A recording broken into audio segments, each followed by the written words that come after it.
Mosaic is the world's leading producer of potash and phosphate. We are also Warrior fans. Whether we're supplying the best crop nutrition for your fields or cheering for our teams at Mosaic Place, we're proud to be a part of your community.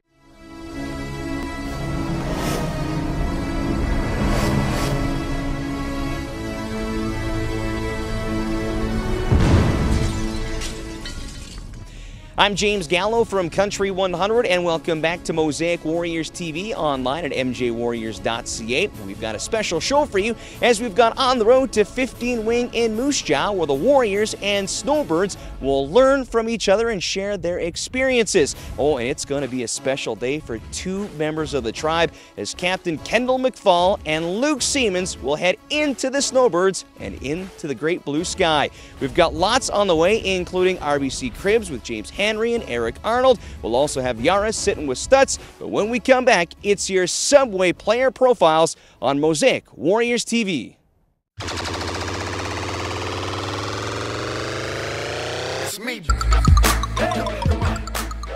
All-time greatest hockey moment watching the Montreal Canadiens and Boston Bruins play. Back when Jose Theodore was still playing for him, I still remember a couple of miraculous saves he'd make, and they went on to win the series. All-time greatest hockey moment, probably my first shutout in the WHL.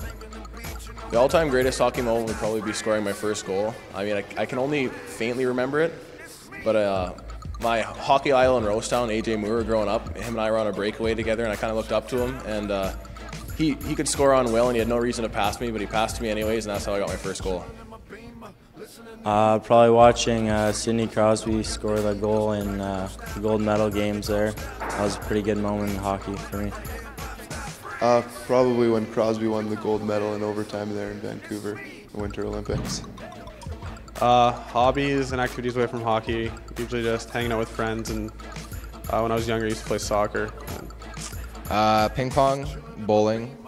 That's about it, really.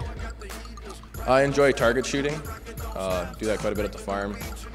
Working on the farm, fishing, kind of all the other sports too. I mean, I enjoy football, baseball, so pretty much anything. Like to play a lot of Xbox around the bill at home and mini sticks with the boys in the basement.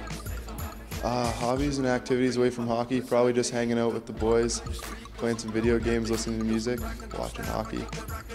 For my hockey career, the most credit would go towards my dad and mom, and multiple goalie coaches that I've had along the way as well. All right. I owe my hockey career to my dad. He really pushed me, so got me to where I am now. Probably my family. I mean, they drove, playing in rural Saskatchewan, I mean, they had to drive me around a ton and all over the place. We even had LaRange in our league the one year, so that was like a 7-hour drive for us. So we took a bus, but I mean, still it's a lot of commitment to sit on that bus that long. And even now that I play in Moose Jaw, they come down and watch me all the time, and they've always supported me. I'd probably have to say Dean Picton was my coach for about 3 years there, and growing up in hockey, and he showed me almost everything I know. I owe the most credit to for my hockey career is probably my dad, just because he's taught me everything I know, and he sacrificed so much for me to get me where I am today.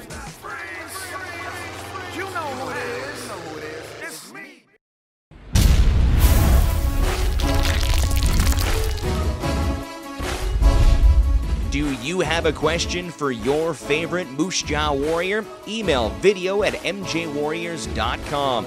The answer could be coming up on the next edition of Warriors TV.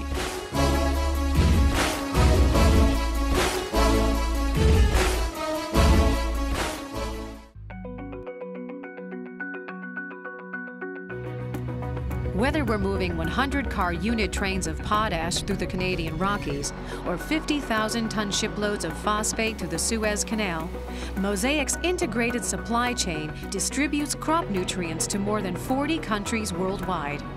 Our global distribution channels are unequaled in the industry. Customers count on us to deliver the right product to the right place at the right time, every time. I help the world grow the food it needs. Here we are at the fitting room at 15 Wing Moose Jaw. In moments, Warriors captain Kendall McFall and Luke Siemens will make their way in. They'll grab their gear and continue their journey throughout the base. And as they continue theirs, let's continue ours. Coming up next, it's Yara sitting with Stutz on Warriors TV.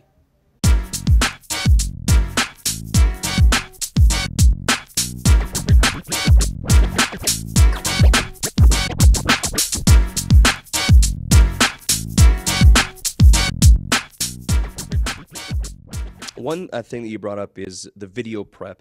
Fortunately, I get to see how much time, or some of the time, that you guys spend on video prep. How has that maybe changed since you played junior hockey? Well, when I played, they didn't have much video footage, and if they did, it was all black and white. It was very grainy, reel to reel probably. It wasn't real good technically, but they made some great improvements. It's all part of your laptops, and you can have the luxury of taking it with you. It's at your disposal right after the games, and I think it makes a big difference in as far as, number one, teaching for your players on what you would like them to do, maybe systems-wise, maybe individually what they have to do to become a better hockey player. It's great for pre-scouting your opponent. It's great for marking what your team is doing well. We're trying to get ourselves in a situation where we have a keeper file, and by that we mean good clips that we've had throughout the season of guys doing things very well or executing situations, whether it's power play, penalty kill, forecheck or back check, and we're going to log that and keep it and use it for the upcoming training camp to introduce to the new players coming in, so that they're familiar with our systems and what we try to do on the ice. It's just it's a tool, James, that I think just keeps evolving and keeps getting better. And I guess the biggest thing that we have to do as coaches is to not overexpose ourselves to it. It's very easy to find a lot of things that you need to improve upon, as opposed to just sticking with the positives. But we do try to correct and show positive at the same time. One thing that's very interesting is it harder to teach the players in the locker room with video or on the ice during practice? Well, it's a little bit of both. I mean, there's times where you can just simply tell a player and he gets it. There's players that you actually have to show, whether it's video or on the whiteboard or whatever. And then the third option is to actually stop practice and walk the individual through it.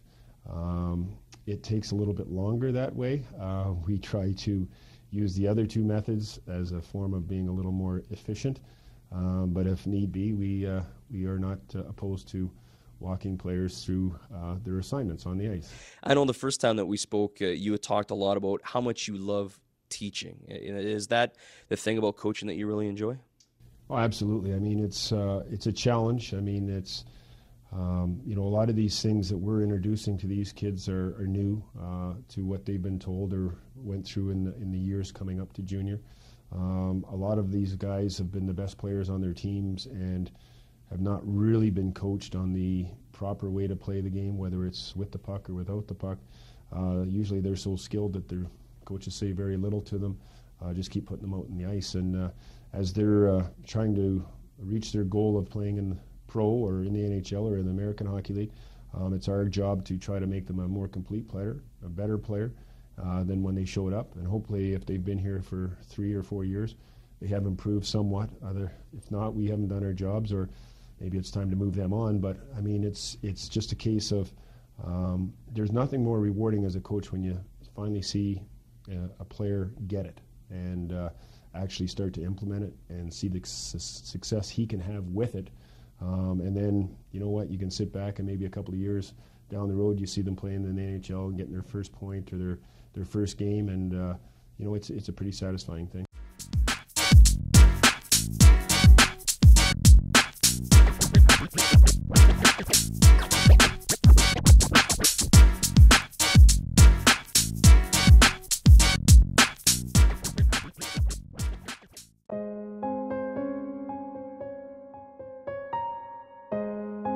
The Mosaic Company's mission is to help grow the food the world needs. but this is only achievable when they grow the local communities where their employees live and work. They live by their commitment to strengthen the community by supporting local organizations like Hunger and Moose Jaw. In 2009, the Mosaic Company, in partnership with the Moose Jaw Warriors, launched the Growing Tomorrow's Minds Child Nutrition Program to support Hunger and Moose Jaw with a 3-year, $90,000 pledge. This funding provides a nutritious lunch to over 250 children every day. Last year, Hunger and Moose Jaw packed 50,000 lunches. The number of lunches requested is on the rise. Currently, they are providing 275 lunches to 13 elementary schools every school day for children who would otherwise go hungry. My name is Quentin Howden, number 21 of the Moose Jaw Warriors, and I am the champion of the Growing Tomorrow's Minds program. As part of my commitment to giving back to the community, I enjoy helping prepare lunches alongside the passionate staff in this cozy kitchen. It is Hunger and Moose Jaw's goal to ensure that a child's education success is not affected by hunger. You too can help end hunger. Volunteer to deliver lunches or give a donation to Hunger and Moose Jaw. Because together we can all grow tomorrow's minds.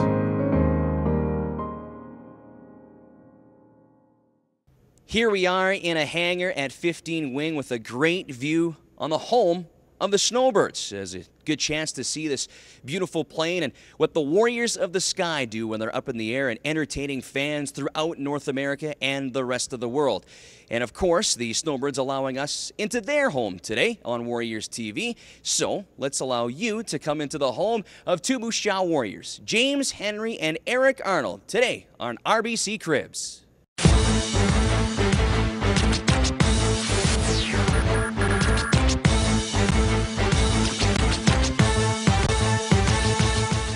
Hey guys, James Henry, forward for the Warriors. Come on in, check out my billet house.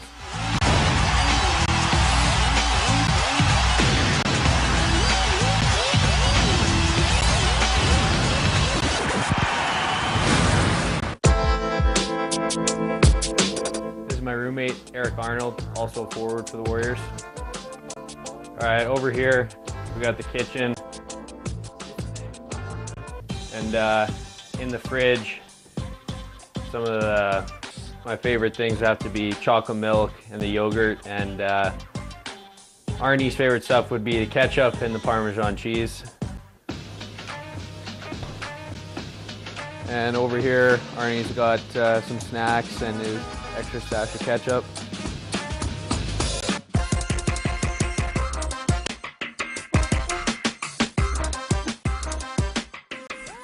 All right, over here is where we play our video games. Got the Xbox set up. Watch some movies over here. Usually come here after practice and just lounge.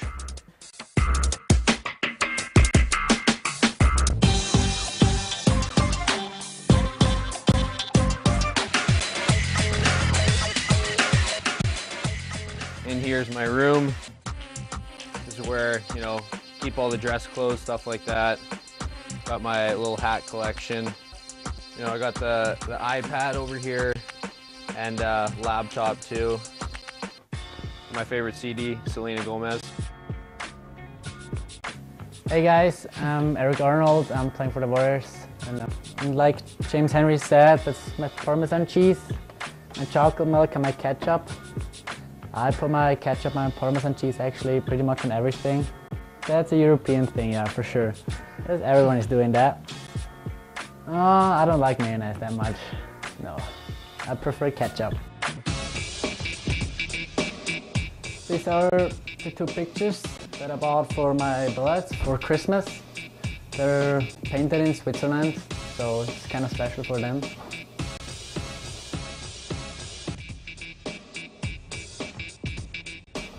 Here is my little fish, this little white guy here, that's Arnie.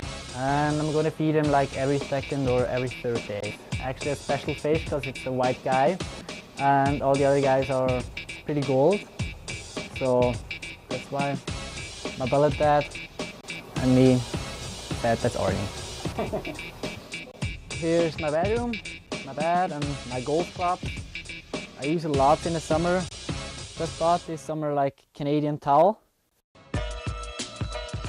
here are my suits, my shirts and stuff. And yeah, here a little baseball golf. Bought it last summer in Minnesota. Okay guys, it's our day off and we gotta finish this game, so get out of here.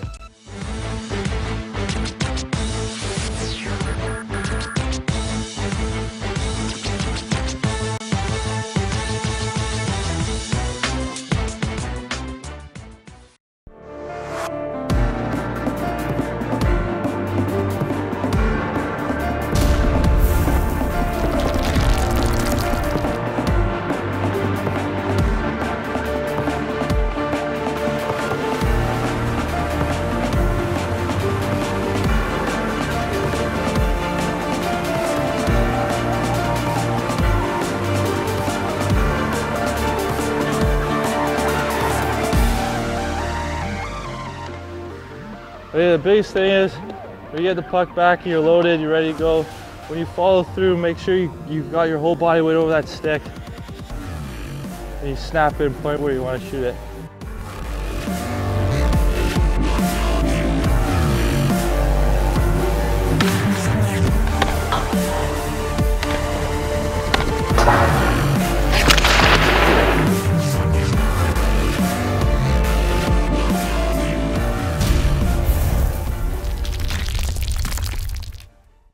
Well, it's Moose Jaw Warrior and Snowbird Day here at 15 Wing, and it's our pleasure to be joined by a pair of captains. Warriors captain Kendall McFall to my left, and Snowbird number 5, Captain Brett Parker. So welcome very much to Warriors TV, Captain Parker. And I guess, first off, I'll start with you, Captain. I guess, you know, when you heard you were going to be taking a 19-year-old hockey player up in the air, what was running through your mind? Oh, I was excited. I mean, I played hockey when I was growing up as a kid, and so I knew that, you know, Kendall was going to show up and be all ready and, you know, full of ready. You know, it's like getting ready for that big hockey game, you know, full of adrenaline and, you know, let's kick it. And he did exactly that. He was like, let's do it. And so he didn't surprise me. And it's great. It was a once-in-a-lifetime opportunity, and I'm pretty sure he enjoyed it. So he didn't surprise me how he was going to react to it. Captain Parker says a once-in-a-lifetime opportunity. It's one that you jumped at? Yeah, it definitely was. I mean, ever since I was a kid, I always watched the Snowbirds, and I told my dad one day that I was going to be a fighter pilot, but I mean, I kind of strayed on to the hockey thing. It was either playing the NHL or be a fighter pilot, so this was an awesome opportunity for me and to get a feel for it. Let's take us through your day. I mean, you show up here at 15 Wing, you start going through the medical, you get fitted for your tire, and then, you know, you get tested for the parachute, and then you get closer and closer and closer. What's running through your mind as you're getting ready to get out into that airplane? It's definitely like getting ready for a big game. You know, you start off just casual routine, and then, you know, then the adrenaline starts to kick in. You get a little nervous, and then once you're in that cockpit, you're ready to go. It's hard to describe, actually. You know, there's really no words for it. Because it's a first timer, do you give them a little bit of an extra show? An extra show? An extra show? No, actually. Most of the time, when we've got non-military people, so civilian people flying with us, when we do what we call is like a media flight. It's usually non-aerobatic. You know, kind of go out and see the sights and sounds of the local area and throw some smoke down. It's a pretty docile flight because you know they're not really aviation people, and because flying in an airplane, especially like the Tudor or you know, as Kendall meant, like an F-18 or something like that, it's pretty hard on the body. Like it's physiologically demanding on you, and to go out there and go and do aerobatics like we did today, it's a pretty tiresome task for most people out there. So that's why I said kudos to both Kendall and also Luke, who flew with us today. That to go out there and do that for the first time in an airplane like this is pretty high arcs of fire as far as how well they did. So let's be honest, Captain Parker. You can call me Oreo if you want. You want to call me Oreo? Oreo? That's my call sign. Yeah. All right, we'll say, all right, Oreo, yeah, I guess. There we go. Might as well call me Oreo. I thought you were going to ask me, how'd my day start out? Well, first I started with a shave, thanks for asking, and then I had a couple of mini wheats just to, you know, start buffing up. No, I'm just kidding. How'd the youngster do? I know the joke is they give you a passport, is what I saw. They give you guys, or they give the Kendall and Luke the boarding pass. So the boarding pass, I'm sure everybody can figure out what that is. Did the boarding pass come into effect here today? Well, you know what, it did. But honestly, it's not surprising. I would say probably 75 to 80% of people that fly in this type of environment for the first time have those types of symptoms. It's basically a nausea. we are creatures of the ground. We're not used to flying, and it's a very awkward feeling for the first time. And so what happened with Kendall, I mean, it happened to me when I was going through pilot training as well. And he even asked me, "Oh, so you just get used to it in the flight?" I'm like, "Yep, you just get used to it." He's probably going, "Oh my God, how you do it?" I'm like, we're just doing whatever we gotta do. But it honestly, it comes with time and exposure. So, but all that to say, Kendall did a fantastic job today, and I hope he had a lot of fun. So. Kendall, as you had mentioned, you grew up knowing about the Snowbirds, being from Rosetown, coming to the air show. This is a dream come true for you. How important was it for the Moose Jaw Warriors and the Snowbirds, Moose Jaw's most high-profile ambassadors, to come together? I think it's awesome. I mean, I'm kind of surprised that we haven't done something like this before. So it's nice, you know, it's getting going now, and hopefully continue the partnership. Let's talk about what you learned. I mean, being around the professionalism, the teamwork, and the skill of the Snowbirds, what did you learn, and how can you apply that to what you do on the ice? I think just how tight-knit group they are, and how much trust they have in each other, you know. Like, if we make a mistake on the ice, it's a goal against, but if they make a mistake up there, you know, it could be somebody's life, or, you know, it kind of throws the show off. So just taking that teamwork and trying to be a tighter team, hockey team, you know, and have more trust in each other. Now, is there an opportunity maybe for, as the hockey player, to maybe give the pilot a little bit of advice? What would that be? That's a tough one. I don't know. I got nothing for him. Yeah, I guess. Yeah, there's not much I can, I guess, relate with that. I mean, how about you? How about yourself, Wario? I mean, talk about, you know, what you guys do and how that relates to what Kendall and the Moose Jaw Warriors do. Well, I think actually Kendall captured it quite perfectly, to be honest. Like you said, we you know, we strive to demonstrate the skill, professionalism, and teamwork of the Canadian Forces, but we also act as ambassadors to Canada. And for us to be able to take you know, like the Moose Jaw Warriors team to come in here, and we try to emulate and to strive for that perfection every single day. And you know, just as Kendall said, you know, an error on the ice results maybe in a goal and a couple of tossed cups from the booing fans. But for us, when we're flying, you know, 8 feet from another airplane, you know, you touch wings or something like that, it can be, you know, the ramifications could be quite a bit more severe. So we take that obviously very seriously. We have our own safety precautions there, but that's one of the things. We've got utmost trust up there. As a 9 plane, the boss leads us around. He's the one who doesn't hit the ground, and we don't hit each other. And it's, you know, I'm a Moose Jaw Warrior season ticket holder, and I go watch these guys on the ice, and you know, I haven't been a hockey player before, but you know they run the drills and the practices, and I know how hardcore your guys' schedule is and how much you guys work and train to, you know, because you guys know exactly who's doing what and who needs to be where to make the plays happen. So I think it's synonymous with both jobs, and it just happens to be that that's where we have put ourselves in, and you know, from the military side. And I think it's great that the Warriors took the time to come out here and join us today, and hopefully we're able to take both, you know, kind of mutual respect from both how we're doing and go from there. There's a couple of presentations, and I like the way you put it. This was the first game of a home-and-home between the Moose Jaw Warriors and the Snowbirds.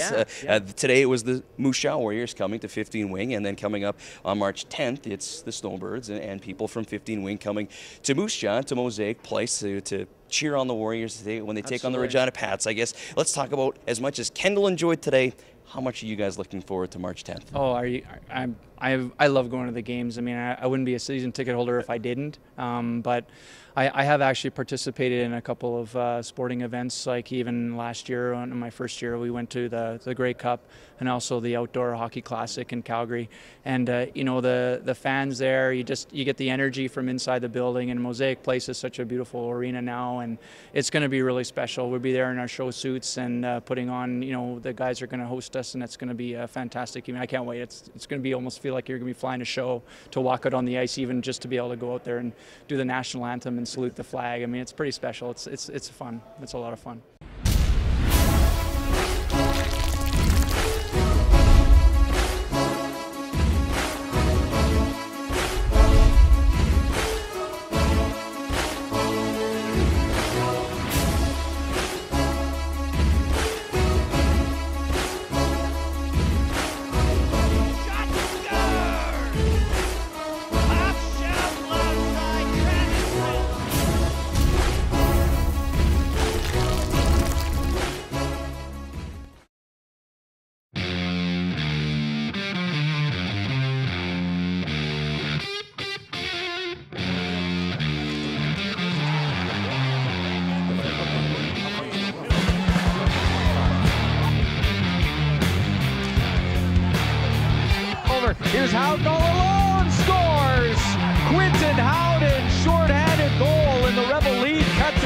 to the point. Kendall McFall for the Warriors. He scores!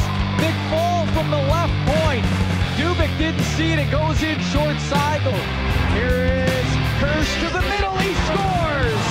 Kirsch walks in and rips it Walker's side. And the puck on the right wing now. Arnold puts it off the side of the goal. Johnson out to Fioretti, and he puts it in.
It was an amazing day here out at the Air Force Base in Moose Jaw. Hope you enjoyed the journey with Kendall McFall and Luke Siemens. We'd like to thank Captain Brett Parker and the Snowbird staff, as well as everybody here at 15 Wing for being so accommodating, letting us take this journey with our two Moose Jaw Warrior players. And just a reminder as well, Moose Jaw Warrior season ticket holders, you have your opportunity to pick up your playoff tickets from March 5th through the 17th.